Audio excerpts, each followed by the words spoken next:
What's going on YouTube? Keith Moore Jr. here, and for today's video I'm going to be telling you all the one thing that you need to start doing in order to lose weight. So no matter what diet you're on, it could be the ketogenic diet, it could be a plant-based diet, or it could even be intermittent fasting.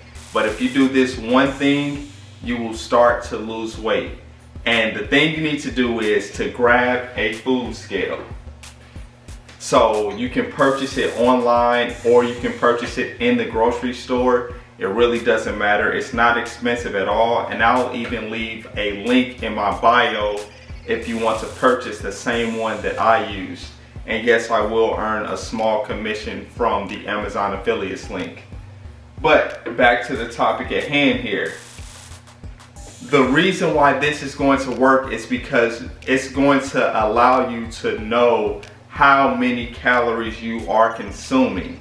So I want you to get a food scale, weigh everything you eat for 2 weeks and track it in MyFitnessPal. So what that's going to tell you is how you need to adjust your calorie intake in order to start losing weight. So you obviously have to weigh yourself first. So at the very beginning of this, I want you to weigh yourself on an empty stomach. And then each day, I want you to take your weight and write it down so you can see how you are trending. And do this over a 2-week time frame. From week to week, if you're in a caloric deficit, you will lose weight. If your weight stays the same, that means your calories are at maintenance. If you gain weight, that means you are at a caloric surplus and your calories are too high if your goal is to lose weight. So let's say that you track for 2 weeks and your weight stays the same. Okay, you're at maintenance calories. Now you want to go into a caloric deficit. So I want you to reduce that total calorie number by 250 calories. So let's say you were at 2,000 calories for your maintenance level. That's where your weight stayed the same. Okay, drop it down to 1,750 calories in order to enter a caloric deficit. Now, if you drop it more than that, let's say you go down 400 to 500 calories, that will put you in an even deeper caloric deficit, and the weight loss will happen more fast because you're in a deeper deficit. So it's very simple.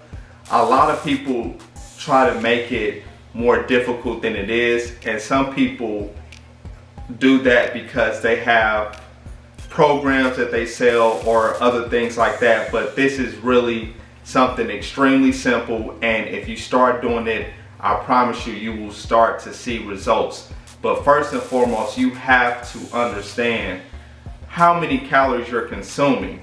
And I'm not even bringing up macronutrients here, but if you are wondering like a good starting point for your macronutrients, I would say start out with 45% carbohydrates, 35% protein, and then the remaining, which is going to be 20%, is going to be your healthy fats. That's a good macronutrient goal to have, but once again, the most important thing is going to be your total caloric intake, because people's macronutrients are going to vary. But if you're not in a caloric deficit in the first place, then none of this is going to matter.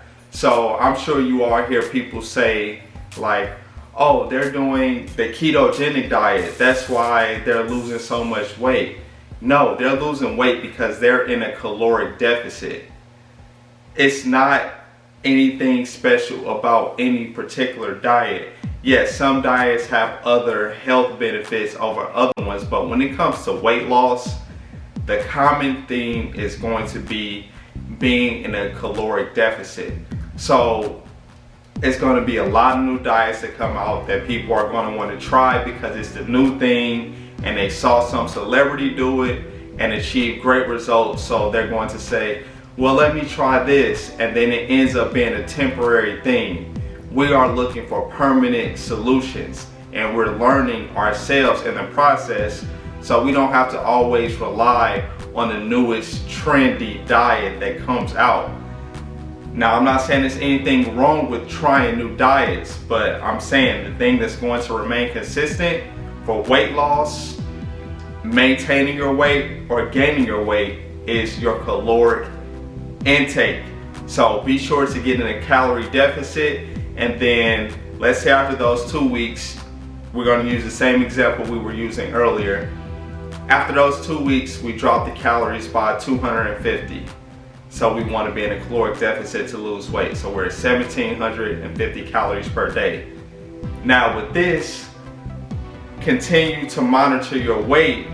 You don't have to do it every day, but I would say do it at least 3 to 4 times a week. Personally, I like to weigh myself every day when I'm cutting, so that way I will know exactly what is happening with me day to day and any changes that I need to make. But some people don't want to weigh themselves every day, and that's fine. So we'll say weigh yourself 3 to 4 times a week.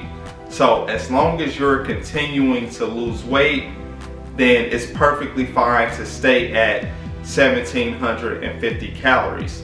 Now, when your weight begins to plateau, you can reduce your calories again.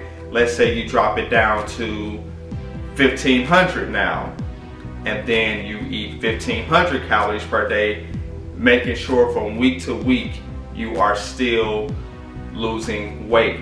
Now, let's say you reach your goal, don't immediately jack your calories all the way back up to a surplus. You want to slowly increase your calories over time, because you don't want to just gain all the weight back. So that's something else you want to keep in mind. And I'll do a separate video on that, addressing how not to gain the weight back after you lose it. But this video I want to focus on calorie deficit specifically and tell you all exactly what to do in order to lose weight. So I hope you found this video helpful. Please like the video, subscribe to the channel, and I'll catch you on the next one. Peace.